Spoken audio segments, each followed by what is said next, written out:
O que é o mais difícil na espiritualidade, onde muitas pessoas encontram dificuldades e acabam desistindo muitas vezes?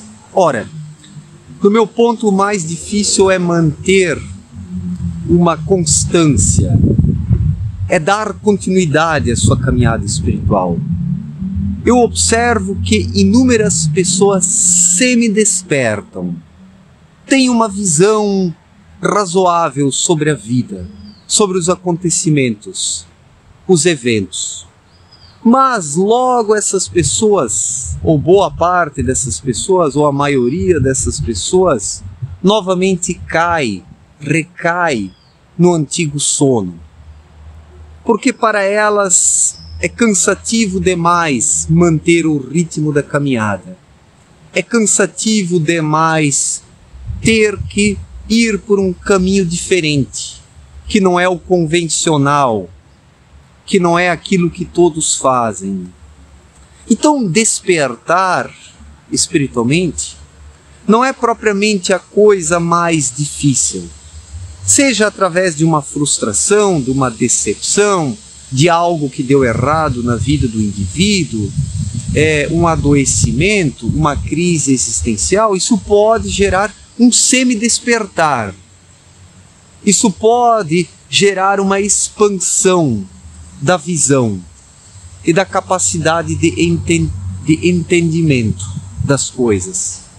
Mas depois dar continuidade a esta caminhada, buscar reforçar sempre, cada vez mais, os passos para que sejam firmes e constantes, é o mais difícil para a maioria dessa humanidade, que realmente não quer dedicar o seu tempo a isso. As pessoas preferem pagar 10% do seu salário para uma igreja. As pessoas preferem pagar um psicólogo, um psiquiatra, um terapeuta ocupacional, um coaching aqui da internet com suas receitas milagrosas que não funcionam nem para a sua própria vida, nem para ele próprio, mas ele ganha grana com isso, e daí tudo bem. Se ele não resolve os seus problemas, mas ganha grana com a bugiganga que vende, ótimo, excelente. Então é por isso que hoje existe tanta tranqueira, tanta bugiganga à venda aqui na internet. Porque milhares, milhões de pessoas semi-despertam. Muitas pessoas em determinados momentos, em situações de suas vidas, experimentam uma ruptura, ao menos um início de ruptura. Mas entre o início de ruptura e a ruptura propriamente, para depois efetuar-se um recomeço, um renascimento, uma reconstrução da vida, existe uma grande diferença. Então, muitas pessoas experimentam o início de uma ruptura, que depois fica lá a rachadura. E daí essas pessoas remendam a rachadura com um tapa-trinca, com uma massinha, uma massa acrílica, uma massa corrida. Só que a estrutura da vida é movimento, e essa rachadura vai trabalhando e vai trincando sempre mais. E daí são necessárias cada vez mais quantidades maiores de massa acrílica, massa corrida, massa tapa-furo, etc. e tal. Que são as bugigangas que as pessoas compram aqui na internet, ou encontram dentro das igrejas, ou nos partidarismos da política, nas ideologias, nas doutrinas econômicas. Ou seja, o que não falta hoje são produtos para todos os gostos, para todas as tendências, para essas pessoas que experimentaram algo mais dentro de si em determinado momento, mas não querem elas próprias promover a grande ruptura para depois reiniciar a construção sobre o fundamento. Jesus mesmo disse que a casa deve ser construída sobre a rocha e não sobre o terreno movediço. Aquilo que é construído sobre o terreno movediço vai rachar. A vida toda o ser humano vai ter que ficar remendando aquilo. E agora, nessa fase de retorno de energias pesadas aqui sobre a Terra, o que não está em ordem, o que não está correto espiritualmente, vai literalmente desabar. Toda essa energia pesada que as pessoas experimentam hoje já é o pressentimento do desmoronamento. Já é a constatação de que as coisas não vão bem. E não adianta comprar mais algum tipo de tapa-furo. Está na hora de promover a ruptura em sua vida. E quando falo ruptura, não me refiro aqui a jogar tudo fora, virar um hippie, um hipong, virar um monge mendicante, ficar zanzando por aí, pedindo esmola para os outros. Não, não é jogar a sua vida fora, mas sim promover uma ruptura de entendimento, uma ruptura conceitual, uma ruptura vibracional. O ser humano precisa promover uma ruptura com aquela vibração alimentada pelo cabeção que aprisiona, que condiciona, que amarra. Esta é a ruptura da qual falo. Não estou aqui dizendo para vender as coisas e jogar tudo fora, porque o ser humano precisa sobreviver neste mundo materialista. E o dinheiro faz parte da sobrevivência. O que eu critico não é o dinheiro, mas o dinheirismo. O que eu critico não é a matéria, mas o materialismo. O que eu critico não são os bens materiais, mas o uso errado e inadequado dos bens materiais por causa da carência espiritual. Então esta é a ruptura que as pessoas precisam fazer.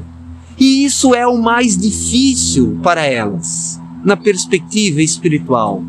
O mais difícil para as pessoas é dar aquele passo para não apenas experimentar a rachadura, mas transformar a rachadura na ruptura, para reiniciar a sua vida e depois continuar a caminhada.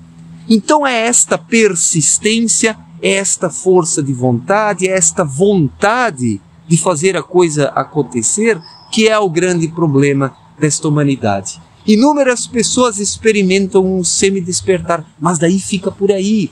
Porque daí as pessoas olham ao seu entorno e elas pressentem que precisam fazer mudanças dentro de si, não é fora. Quem semi-desperta sabe que a mudança é interior.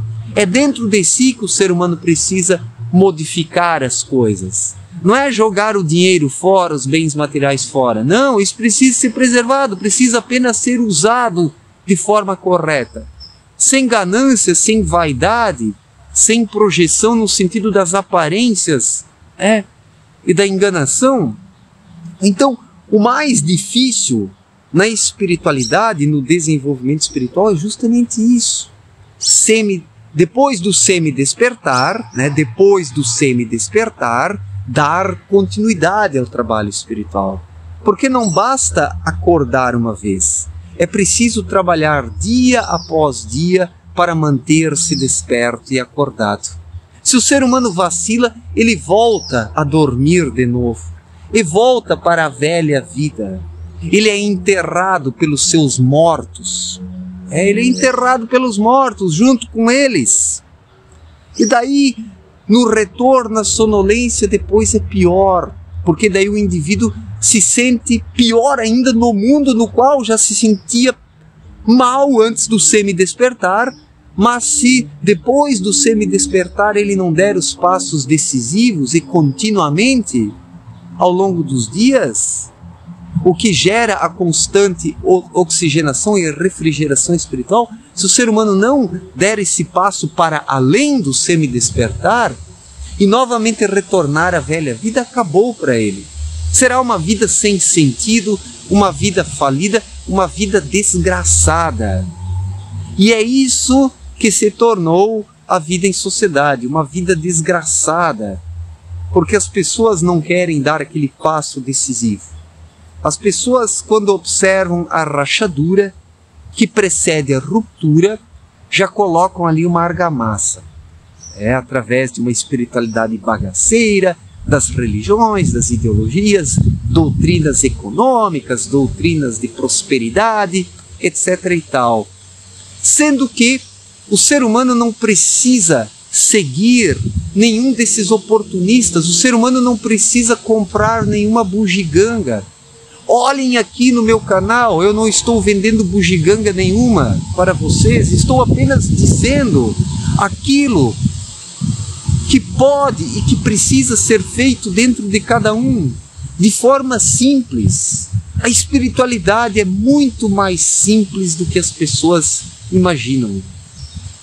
Despertar e manter-se desperto é muito mais simples do que as pessoas imaginam. Elas é que tornam tudo difícil, porque ficam muito no cabeção, e o cabeção ele é preso às coisas terrenas. E o cabeção, de novo, puxa o ser humano para aquela velha vida, para aquele churume, para aquela caatinga existencial, para aquela energia desgastada, desgastante, sendo que o ser humano precisa dar o pulo do gato para além do cabeção, usando o cérebro como um instrumento, deixando-se orientar pelo espírito através da intuição. É isso que o ser humano precisa fazer, e isso é o mais difícil. Acreditar em si, dar continuidade ao semi-despertar para que ele se torne um despertar pleno.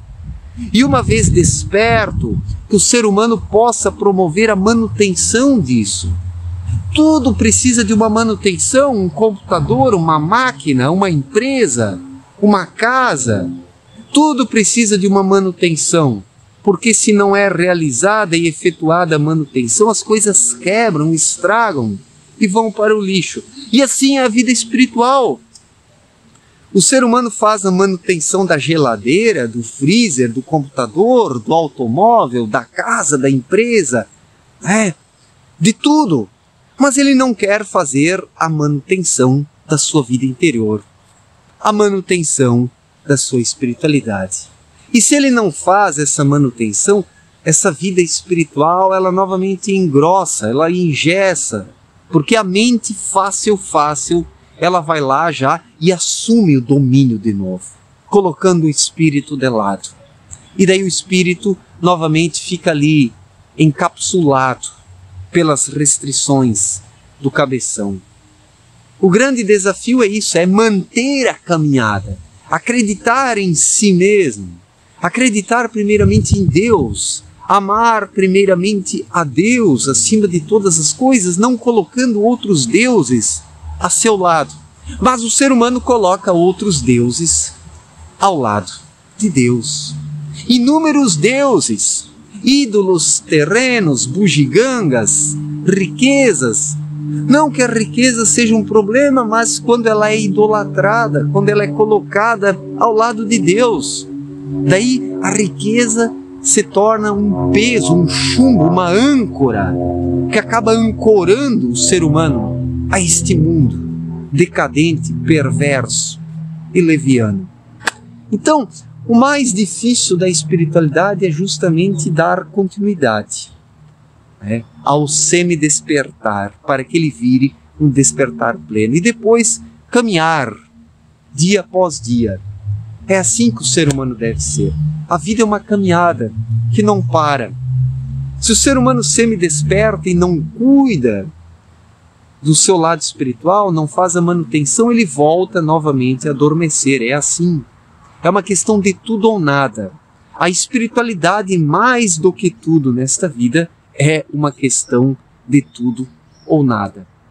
Manter o espírito em movimento constante. É a lei do movimento, explicada por Abdrushim em sua obra Na Luz da Verdade. Se o ser humano não praticar e exercitar constantemente o movimento dentro de si, ele cai novamente na imobilidade. E o grande desafio para esta humanidade é justamente se movimentar, adaptar-se à lei do movimento, ao fluxo. A vida é um fluxo. E é preciso estar no fluxo constantemente, porque quem não está no fluxo, ele enrijece. E ele volta para a antiga situação e a antiga posição pior do que antes. Pior do que antes. E aí que as coisas se tornam caóticas. E agora é uma questão de tudo ou nada, não será mais possível perder tempo e fazer de conta. Essa energia pesada se tornará cada vez mais contundente na vida das pessoas. É uma questão de acordar ou sucumbir. Acordar ou sucumbir. Não existe um meio termo. Não existe um meio termo. É tudo ou nada. Acordar ou sucumbir. Certo, gente? Muito obrigado pela atenção. Um forte abraço para todos e até a próxima. Valeu!